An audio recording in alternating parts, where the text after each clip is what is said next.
Assalamualaikum warahmatullahi wabarakatuh. Selamat datang di Masjid Generation Podcast.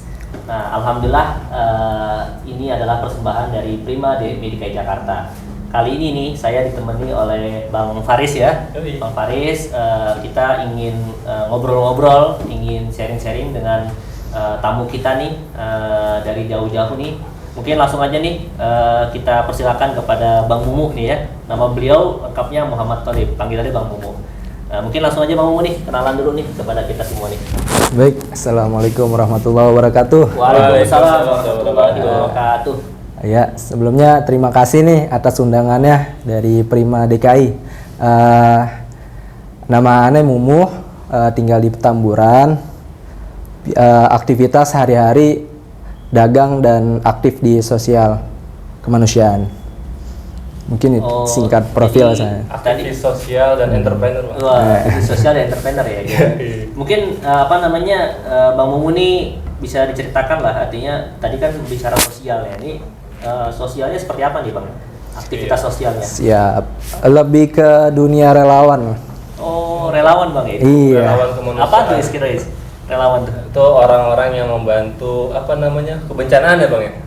Nah, mungkin Bang Mumu bisa ngejelasin nih, maksudnya relawan itu sebagai apa ya? Seperti apa? Relawan, makna relawan dan definisi relawan luas kan.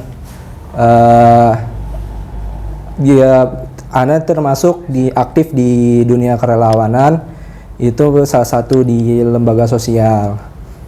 Relawan itu ya global, kita bantu orang di sekitar kita udah termasuk relawan. Kita aktivis masjid, kita bantu-bantu bersih-bersih masjid, itu udah relawan masjid. Terus kalau lebih spesifikasinya itu, kalau untuk kebencanaan itu ada di lembaga-lembaga yang menaungi para relawan lah. Itu lebih spesifikasi lagi itu makna relawannya. Berarti Bang Mumu ini relawan kemanusiaan lah ya? Iya, global lah. Nah, kira-kira pengalamannya apa aja nih Bang Mumu? Artinya sebagai relawan kemanusiaan nih, kira-kira bisa diceritain nggak Bang Mumu pengalamannya udah kemana aja nih? Pengalaman di relawan, terjun di lokasi ya, lokasi bencana. Itu paling jauh dan paling lama di Palu di Sulawesi ya. Tahun 2018. Itu bencana gempa, tsunami, likuifaksi, penuh lah itu bencananya itu. Bencananya komplit. Paket komplit ya? Iya. Bukan paket hemat ya? Bukan. Nah, terus gimana tuh kira-kira? Bisa diceritain nggak Bang? Artinya pengalaman di Palu tuh seperti apa yang Bang mau rasain selama 1 bulan ya kurang lebih di sana? Iya, betul. Pengalaman di Palu ya, kita pengalaman pertama ya pertama kalinya ngangkut mayit. Terus kedua jadi khotib Jumat dadakan. Luar biasa. Terus sama kita jadi aktif di dapur umum, yang tadinya nggak bisa masak ikut relawan jadi bisa masak. Bisa makan doang ya? Iya. Benefitnya ya? Benefitnya. Itu di 1 bulan di sana luar biasa, pengalamannya nggak bisa diceritakan, tapi harus dirasakan sama teman-teman sendiri. Jadi gimana cara ngerasain itu Bang? Caranya ikut relawan. Ikut relawan. Bang, mau nanya Bang, kan tadi 2018 awal ya, merintis, nah jadi relawan. Kira-kira skill apa yang diperlukan nih kita sebagai pemuda remaja gitu ya, untuk bisa aktif ke dunia kerelawanan itu gitu. Kira-kira skill apa yang mendasari atau apa yang dibutuhkan gitu ya? Baik, di relawan ya, itu ada macam-macam klaster. Ada medis, ada media, ada trauma healing, ada khusus rescue. Biasanya banyak yang minat ke rescue Bang. Kenapa tuh Bang alasannya? Penyelamat. Jadi orang lain aja diselamatin. Mungkin kayak sering nonton ini kali Avenger ya. Bisa jadi. Pengen jadi penyelamat gitu ya. Bisa jadi. Ya karena di Indonesia udah dikategorikan paling pertama yang dermawan, Dan kita termasuk orang-orang yang bergotong royong. Jadi nggak, ya gimana ya, semua orang mau jadi relawan karena udah melekat dirinya. Karena ya emang di Indonesia itu terkenal gotong royong kan, saling bantu membantu. Gitu, Bang. Sosialnya tinggi ya. Iya. Jadi skillnya yang dibutuhin apa aja tuh Bang tadi? Rescue itu tentang penyelamatan, pertolongan. Itu ada ilmunya di sana dan harus belajar. Kalau untuk jadi rescue nggak sembarangan. Itu ada pembelajarannya, ada guru pelatihannya, nanti ada sertifikatnya, baru boleh diterjunkan di lapangan khusus penyelamatan. Itu, Bang. Nah, ini berkait dengan usaha juga nih. Ternyata Bang Mumu juga selain relawan juga beliau adalah seorang entrepreneur nih. Ini nih luar biasa nih. Ini nama kopinya kopi Safar nih. Nah, ini mungkin Safar ini kan artinya jalan-jalan ya. Perjalanan. Nah, kira-kira mungkin nyambung kali ya karena Bang Mumu suka aktif jadi relawan, suka jalan-jalan tuh ya mungkin. Seperti apa nih Bang kira-kira bisa akhirnya jadi. Nah, di satu sisi karena aktif di dunia relawan, demen jalan-jalan, demen bersafar. Karena kalau kita semakin banyak melakukan perjalanan yang positif ya, itu makin banyak hikmah yang bisa diambil. Salah satunya ini tercetusnya kopi Safar, muncul ide. Relawan sering ngopi kali ya? Iya. Itu juga. Kan peluangnya di situ ya? Sambil minum air ini. Ini sambil minum kopi. Luar biasa. Dan ini juga timbul dari keresahan juga sih. Apa nih yang diresahkan nih?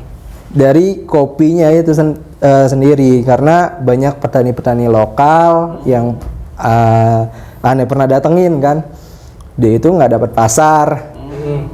Dari situ kita silaturahim ke salah satu petani, kita ajak untuk kerjasama, kita beli biji kopinya, kita borong, dia punya pasar, dari kita akhirnya petani berdaya. Oh, jadi luar biasa ya ceritanya ya. Kali ini. Jadi balik sebotol kopi ini luar biasa ya. Alhamdulillah. Hikmahnya luar biasa. Nah mungkin kembali nih ke dunia relawan nih. Tadi kan Palu ya Bang ya.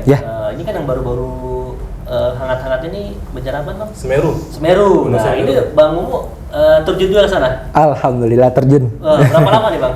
1 bulan juga. 1 bulan. Ini lama banget ya. Kalau di tempat bencana kayaknya bakal lama tuh. Nah ini mungkin bisa ceritain nih Bang Mumu pengalaman apa yang bisa berangkatnya kapan, kemudian di sana ngapain aja gitu ya? Iya. Berangkatnya itu ya udah lama. Itu berangkat dari bencana banjir bandang Malang. Sepekan kejadian itu berangkat ke Semeru. Jadi nyambung terus ya? Nyambung. Karena nggak mau ketinggalan kebaikan nih. Luar biasa. Iya, karena Fastabikul khairat kan? Iya.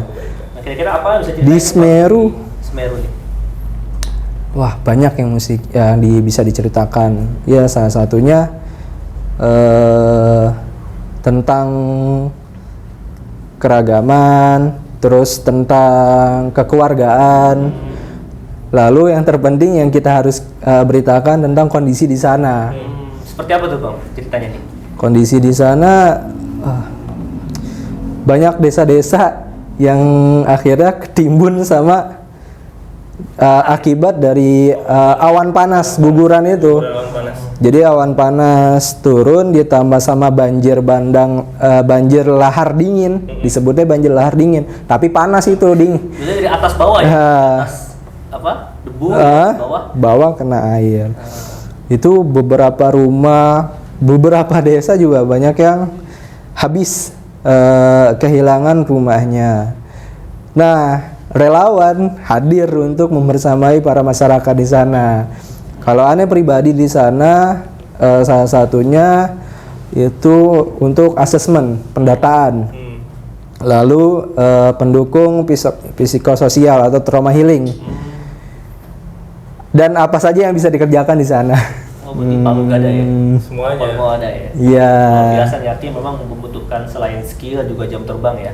Jam terbang. Nah ini sebagai anak muda nih Bang, kita pemuda dan remaja, kira-kira nih apa sih yang harus kita lakukan gitu ketika ada bencana nih kan. Kalau Bang Iya. Mumu nih turunnya ke ini, kalau kita kan mungkin tadi belum cukup ilmu, mungkin nggak paham. Nah, kira-kira Apalagi kita masjid dan mungkin wilayah kita bersinggungan dengan bencana gitu. Nah, kira-kira kita sebagai anak muda nih harus ngapain nih, iya, Bang? Nah.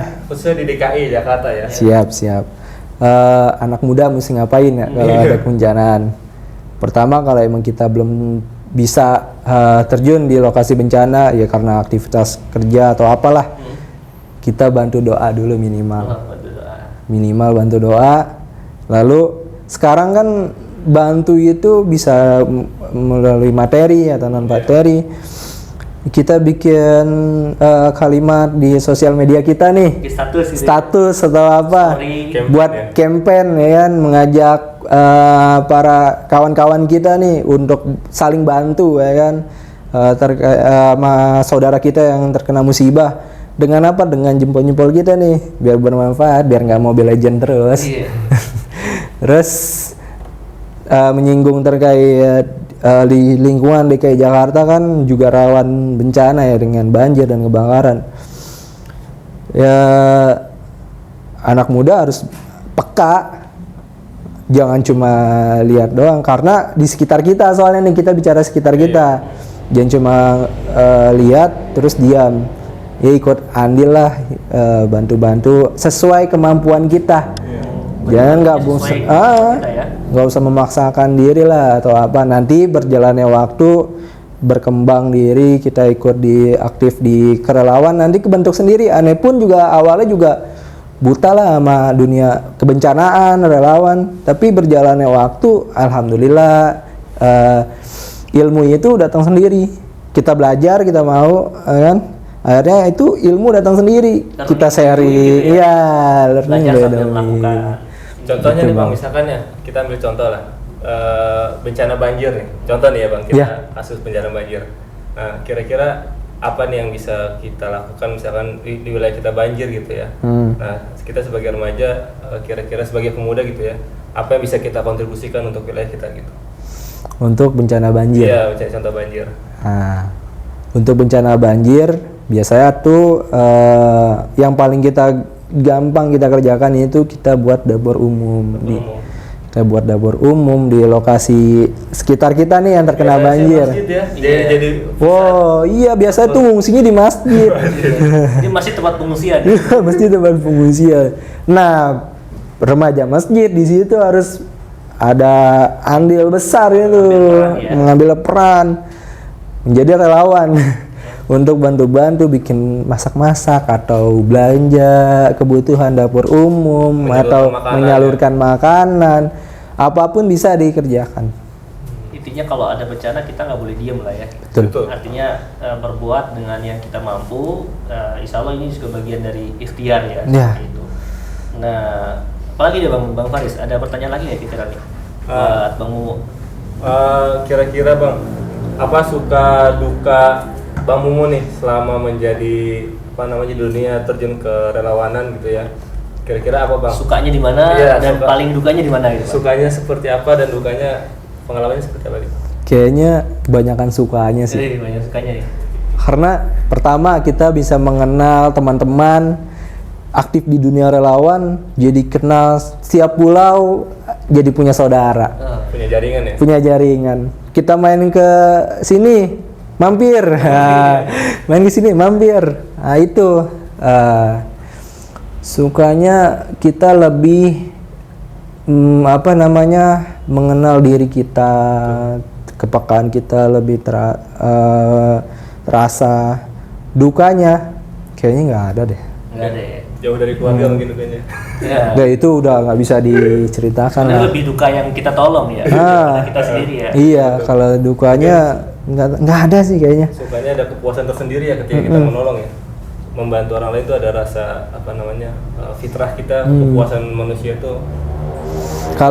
Kalau dukanya nanti rasain di diri kita sendiri lah. Ya mungkin terakhir nih ya sebagai penutup juga, kan kita juga nih Prima nih bergerak di dunia remaja masjid nih Bang, Iya. pemuda dan remaja masjid. Nah kira-kira apa sih yang bisa Bang mau kasih masukan nih Iya. buat Prima nih agar juga kita bisa mendorong lebih banyak lagi orang-orang yang terlibat dalam bencana, khususnya remaja masjid. Remaja masjid memang harus harus gerak lah ya. Harus gerak. Selain dia aktif di masjid, kegiatan-kegiatan ibadah, mereka juga harus tadi punya kepekaan. Kira-kira apa nih masukan dari Bang Mumu selaku memang yang punya pengalaman seperti itu. Sekaligus ini juga menutup ya obrolan kita pada kali ini.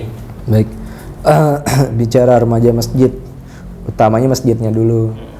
Kalau masjid dijadikan pusat peradaban, nanti di situ banyak yang bisa dikerjakan. Salah satunya dunia kebencanaan. Kita aktif di masjid, kita ajak nggak usah banyak-banyak, 1, 2 orang, 3 orang aktif di lingkungan kita sendiri dulu lah, lingkungan masjid kita sendiri.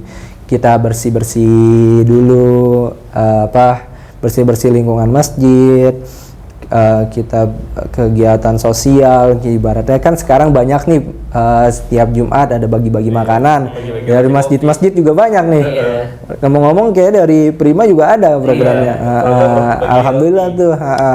Nah, tinggal dimasukin lagi aja, nanti bikin pelatihan terkait kebencanaan. Jadi remaja masjid punya basic, punya ilmu. Nanti sewaktu-waktu naudzubillah min dzalik ya, jangan sampai ada bencana atau apa, tapi karena kita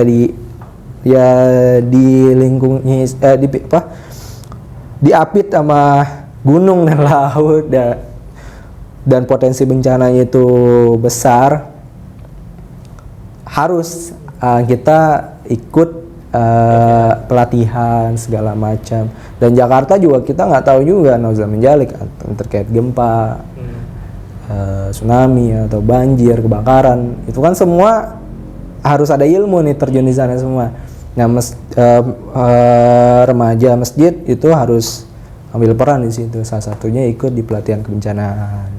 Masya Allah ya, jadi ini juga kita menjadi nambah wawasan ya, benar, bahwa remaja masjid juga harus punya basic, kemudian juga kita juga kegiatannya di masjid supaya juga lebih variatif ya, nggak cuma ngaji, nggak cuma PHBI, tapi juga ada kegiatan lain. Betul. Yang sebenarnya dampaknya juga lebih besar ya. Dan nilai dakwahnya juga tinggi. Iya, ini juga bagian dari dakwah kemanusiaan.